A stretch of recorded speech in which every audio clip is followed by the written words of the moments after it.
वो दिन जब सैकड़ों कार सेवकों ने कुछ ही घंटों में बाबरी मस्जिद को जमींदोज कर दिया। रामचरित मानस अनुसार श्री रामंकर जन्मभूमि अयोध्यार गोटे सुंदर सहर थिला। सिटीर डिजाइन वेल प्लान थिला। जागा जागा विशाल भवन, मंदिर एवं गार्डन थिला। सरयू नदी पाई पानी कोनोसी कमी नथिला। इकोनॉमी मध्ये बहुत स्ट्रांग थिला। एही सहर art, craft and cultural activity पाई गोटे प्रोमिनेंट सेंटर थिला। किंतु आज हजार वर्ष परे अयोध्यार विलुप्त हेइथिबा ग्लोरी को फेरै आना हैछि।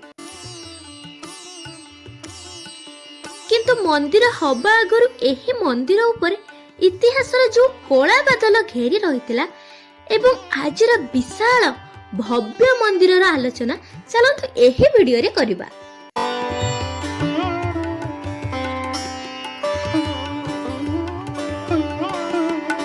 जेबे रामंकर पुत्र कुश अयोध्यार राजा थिले, से भगवान रामंकर जन्मभूमि रे गोटे राम मंदिर निर्माण करथिले। ता सहित अन्य छोट छोट मंदिर मध्ये निर्माण करथिले। समय अनुसार ए मंदिर गुड़िक जर्जर अवस्था हो गला। एप्रिल 1526 रे बाबरकर भारत आगमन हैला। 1528 रु 1529 भितरे से अयोध्या गले एवं तांको सेनापति मीर बाकी को आदेश देले जे राम मंदिर को भांगी मस्जिद बनवा पाई। मस्जिद बनागला। हिंदूंकर प्रवेश निषेध करागला। 1717 रे आमिर राजा जय सिंह मस्जिद बाहर फांका थिबा देखि गोटे चबुत्रा बा बेदी बनेइले, जोठी की रामलालांकर मूर्ति स्थापना करागला।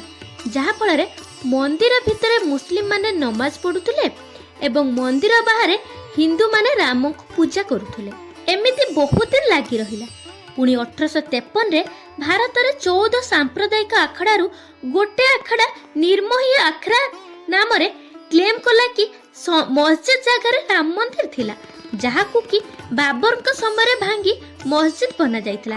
एबे आमे पुणी एठी राम मंदिर बनेइबु।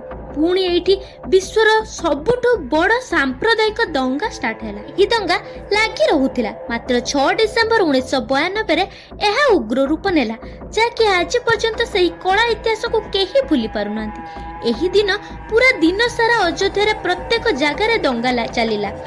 हाणकाट, मारपीट एमिति भाबरे पूरा सहर जଳି उठिला। हिंदू मुस्लिम भितरे दंगा सबुठु उग्र रूप नेला। बाबरी मस्जिद उपरे रक्तर नदी बही गला एवं मस्जिद को ध्वंस कर दिया गला। मस्जिद भांगिबा परे दंगा एते तीव्र रूप नेला जे कर्फ्यू लागी गला। एहा परे हिंदू एवं मुस्लिम उभय कोर्ट रो आश्रय नेले। कोर्ट रे दीर्घ 26 वर्ष धरी एहार विचार चलिला। देशरे 9 नवेम्बर 2019 को सुप्रीम कोर्ट द्वारा सुनानी हैला जे 2.77 एकड़ जमी राम जन्मभूमि को दियागला। किंतु एहार मालिकाना केंद्र सरकारक पाखरे रहिबो एवं उत्तर प्रदेश सरकार को आदेश दियागला जे राम मंदिर ठू दूर रे 5 एकड़ जमी मुस्लिम संप्रदाय को दियाजिबो मस्जिद बनवा पाई।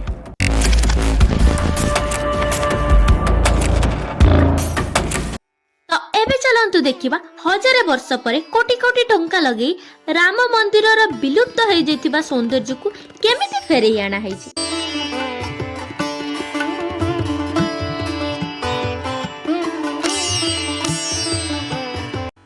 राम मंदिर को वास्तुशास्त्र अकॉर्डिंग नागर स्टाइल रे बना जाइछि, जहार फीचर जीए भी सुनिबा मेस्मराइज रहि जिवो। मंदिर रो उच्चता 161 फीट, चौड़ा 250 फीट, लंबा रे 380 फीट। मंदिर रे टोटल 3 फ्लोर हबो। सबु फ्लोर रे 20 फीट हाइट हबो। 44 गेट हबो। टोटल 392 पिलर्स हबो, जोथरे कि देवा देवींकर मूर्ति खोदित करा जिवो। नागरा स्टाइल रे मंदिर को एक जगती प्लेटफॉर्म रे बना जाइछि। एंट्री पाई 16 फीट चौड़ा विशिष्ट 32 टी पहाच अछि। छोट पिला एवं वृद्ध लोकंक पई लिफ्ट रो प्रोविजन अछि। मंदिरर गर्भगृह रे रामलालांक मूर्ति स्थापित करा जिवो। मंदिर चारिपटे 240 लंबा एवं 14 फीट चौड़ा रे गोटे रेक्टेंगुलर बाउंड्री रहिबो, जोथरे कि विभिन्न प्रकार देवादेवींकर मंदिर रहिबो।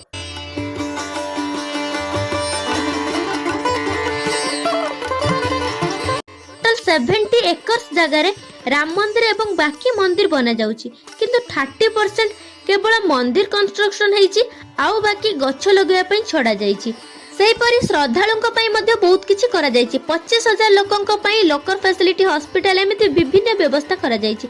नेचुरली विभिन्न जगारु श्रद्धालु एठाकु आसीबे सेथि पई राम मंदिर ट्रस्ट तरफरु लैंग्वेज एक्सपर्ट रो गोटे टीम बना जाईची जोथि पई इंडिया रो अलग अलग श्रद्धालुंकर लैंग्वेज को से माने असिस्ट करिवे एवं फॉरेन विजिटर्स माननकु मध्ये से माने मंदिर विजिट करिवारे हेल्प करिवे। अनुमान करा जाउची मंदिर ओपनिंग परे प्रत्येक दिन 3 रु 5 लाख विजिटर्स एठाकु आसीबे सेथि पई आश्चर्यकर इनिशिएटिव करा जाउची। सबटु फर्स्ट 240 कोटी लगे अयोध्या रे 3 फ्लोर विशिष्ट रेलवे स्टेशन बना जाउची जोथि के सब किछि फैसिलिटी अछि जहार डिजाइन मंदिर रो डिजाइन परि नागरा स्टाइल रे बना जाउची। यात्री मानक पई 30 डिसेंबर रे 2टी नुआ अमृत भारत ट्रेन एवं 6टी वंदे भारत ट्रेन लॉन्च करा जाईची। रेलवे स्टेशन परि एयरपोर्ट मध्ये मंदिर ठु इंस्पायर्ड अटे। एयरपोर्ट रो नाम रामचरितमानस रो क्रिएटर को नाम रे महर्षि वाल्मीकि इंटरनेशनल एयरपोर्ट रखा जाईची।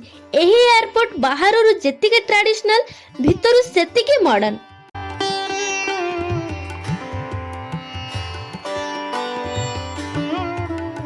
बेसिकली एयरपोर्ट भितरे रामंकर जीवनी को अति निखुण भाବରେ चित्रित करा जाईची जहा फଳରେ आपण लैंड करबा मात्रे आपण रामंकर नगरी रे प्रवेश करिसेंती बोली आभास होबो।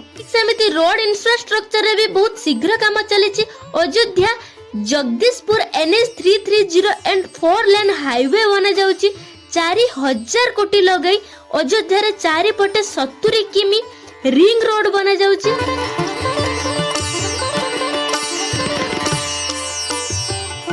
पानीपथ द्वारा मध्ये आपण अयोध्या को आसी परिबे जहा कि जनवरी 22 रे इनागुरेट हबो। 2टी वाटर मेट्रो जहा कि सरयू नदी रे चलिबो। ट्रांसपोर्टेशन सहित विजिटर्स कर रहिबा पई मध्ये विशेष ध्यान दिया जाईची। सेति पई विभिन्न होटल टेंट हाउस एमिति विभिन्न प्रकार प्रबंध करा जाउची।